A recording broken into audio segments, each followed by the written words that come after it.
Okay, so one of the things I pride myself on is the ability to admit when I'm wrong. Okay? We make judgments in life. We see trailers, we see commercials, we have opinions about the people involved, and we come to snap decisions. It's human nature, all right? But one thing I've prided myself on, especially as I've gotten older and I'd like to think I'm more mature. I don't know. I mean, stuffed animals. But one thing I kind of pride myself on is that when I am wrong, I'm willing to kind of come out grudgingly sometimes, but I can come out and say, hey, I was wrong about this. I made a snap judgment, and I came to the wrong one, and and here's why.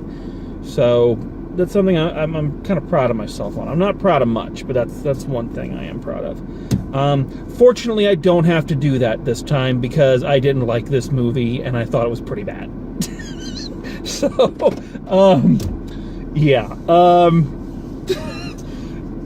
Boy howdy. I remember when I was doing the Transformers review and I was talking about how, those things were just giant toy commercials, trying to sell me, whatever latest action figure. Well, I gotta tell you, there's nothing quite as awkward as watching someone beg for an Oscar for 3 hours. Alright, full disclosure time, because I want to be fair here because I'm going to rip this film a bit, and maybe unjustly, in some ways. So I want to say the positives right off the bat, and I think you gotta give ups to Bradley Cooper. For a freshman directing outing, it's pretty well done. There's a lot of good here. You can see that there is an artistic voice behind it. I think it's an artistic voice that isn't well developed yet. I think it can become better developed in time. He's searching for a style and whatnot. And I think he can get there. I think if he keeps working at it, keeps doing more films, trying some new things, I think that there's definitely some stuff going on there. Also, a multi-talented gentleman that I wasn't aware of. I didn't know much about Bradley Cooper, to be honest with you. Bradley Cooper is kind of in that group of actors with Channing Tatum and Ryan Gosling and these other folks that I hear their names, but I honestly can't tell you the movies they've been in or until recently was able to tell one for the other. I didn't know what Channing Tatum looked like for the longest fucking time until Logan Lucky. For me, Bradley Cooper is Rocket Raccoon. That's the thing I know him most of, and that's just his voice. He's not even doing the full performance. But I gotta say, and especially after watching the credits for this, very, very multi-talented gentleman, and you gotta give ups to that. In that, apparently he wrote a lot of the songs in this, and the songs in this are pretty good. There's a lot of really good music in this, which is good since it's a movie about singers. So it's good that the music is decent, and it's very good.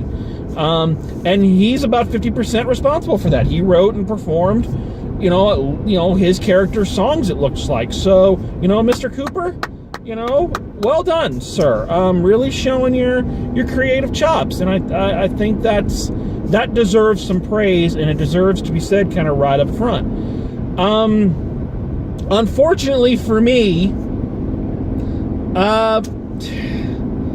this movie just didn't do it for me. I see the beginnings of a talented director here, but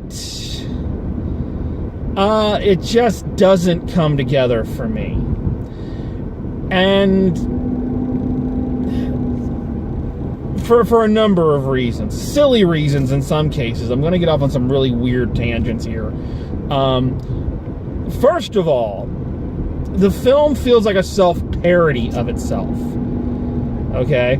It feels like, it's like watching a Mystery Science Theater film that's heckling itself without them, the puppets, doing it, you know?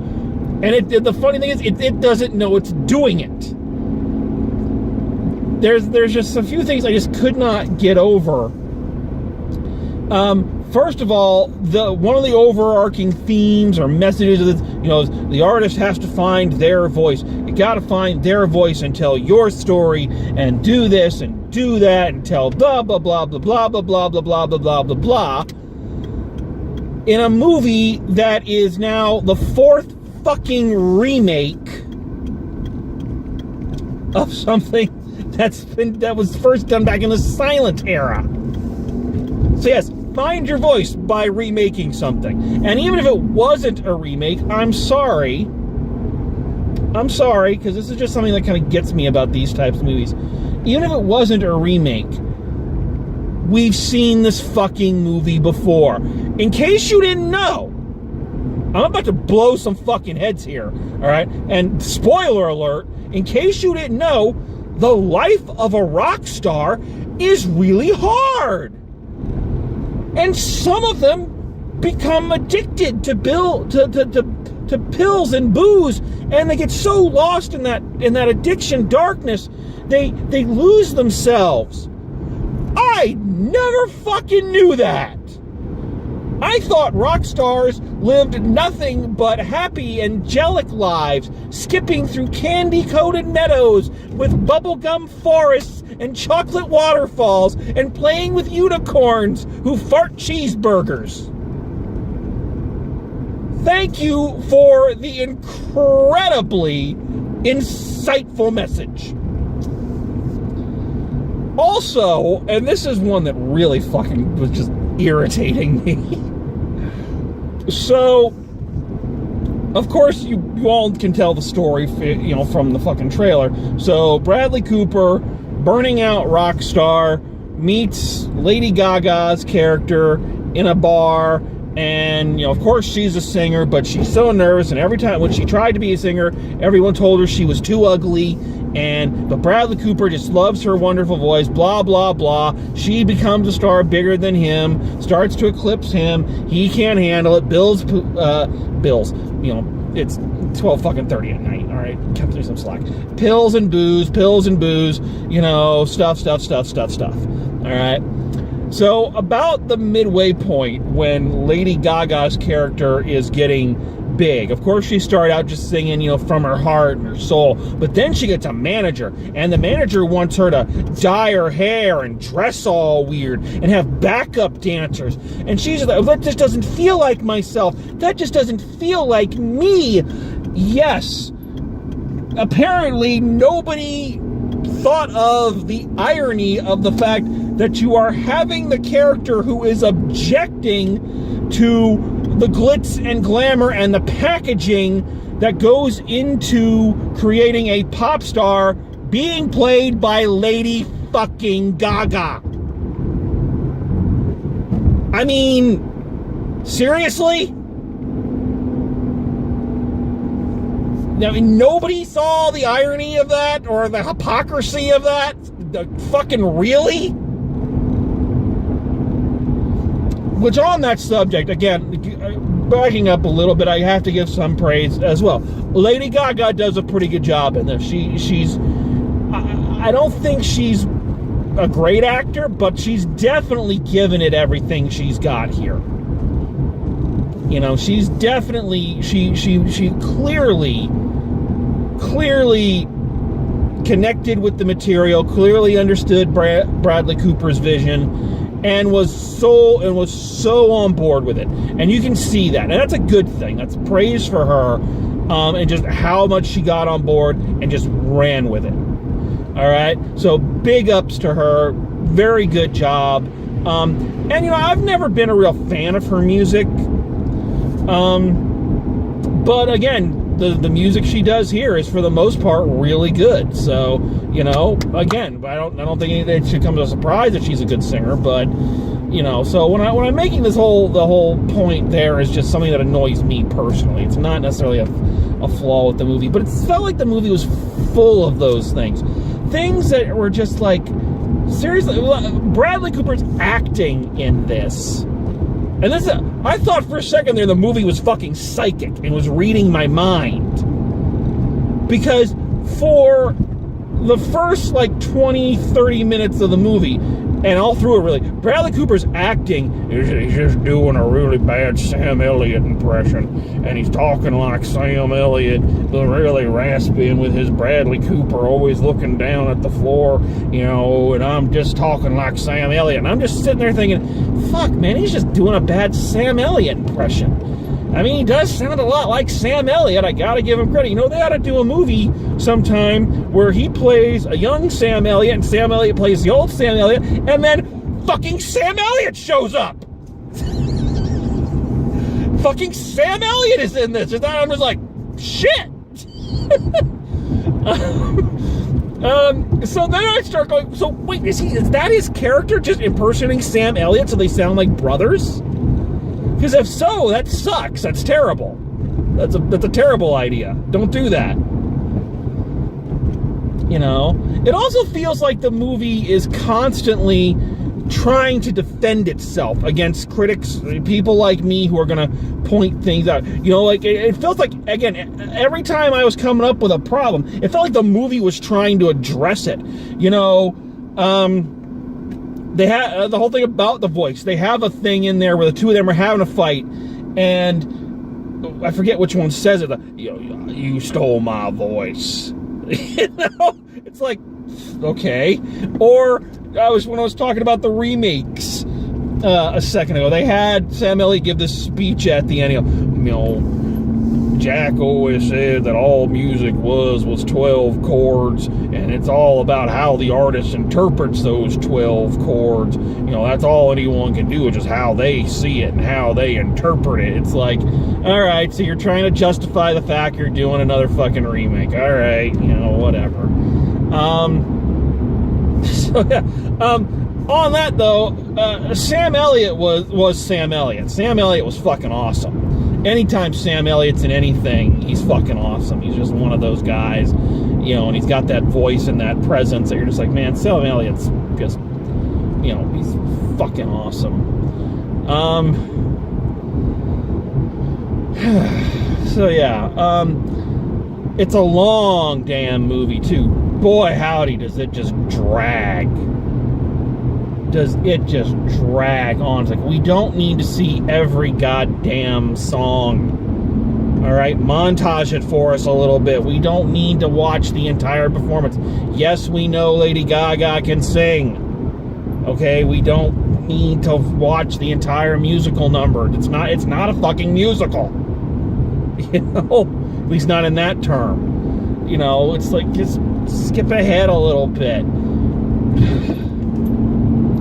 But yeah, I'm sorry. That's what this feels like to me. This movie, I make the joke, but I'm honest. The movie really does feel like Bradley Cooper just begging for an Oscar.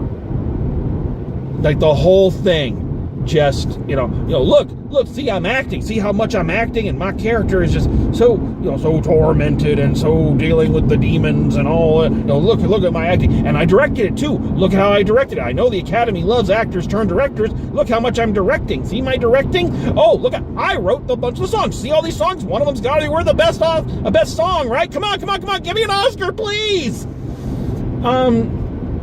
And I'm being a little harsh here because clearly this was a passion project. Clearly. You don't put that much into it without having passion for the material or having a passion for the story you're telling. Clearly this is something that he really wanted to do. So I'm being a little overly harsh. But I don't think he quite has the grip yet on completing the narrative structure and, you know, serving both masters in front and behind the camera.